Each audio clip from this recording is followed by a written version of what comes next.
Who really brought cocoa to Ghana? We all grew up hearing stories about how Tete Kwashi bravely smuggled cocoa beans from Fernando Po to the Gold Coast where he planted the seeds. But at some point in history, the British colonial government made claims that they were the original people to bring cocoa to Ghana.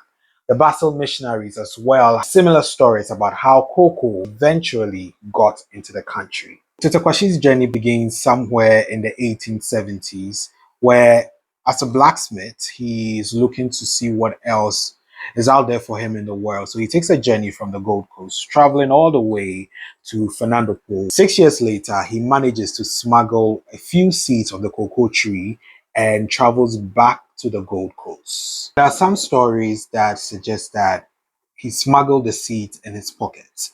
Others say he inserted them into his butthole in order not to be caught by the guards of the farm.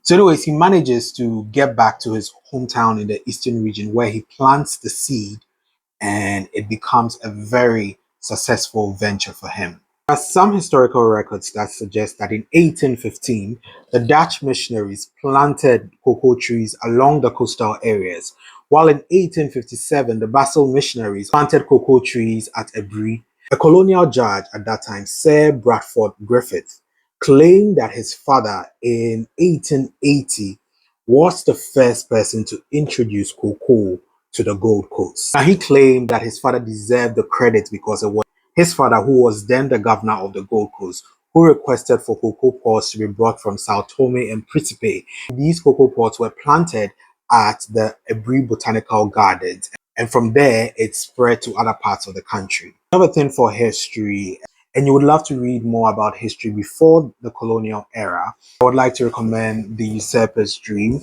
This book fictionalizes the story of Osei Tutu and Okomfo Anokye. It features some of the gods of Akan mythology like Nyame, Asaseya, Tano, Anansi, and it's written in a way that it feels like you're reading a story and you are not being taken through a historical lesson. To get a copy of this book, there's a number in my bio and there's a link as well if you're not in Ghana on how you can get copies of this book.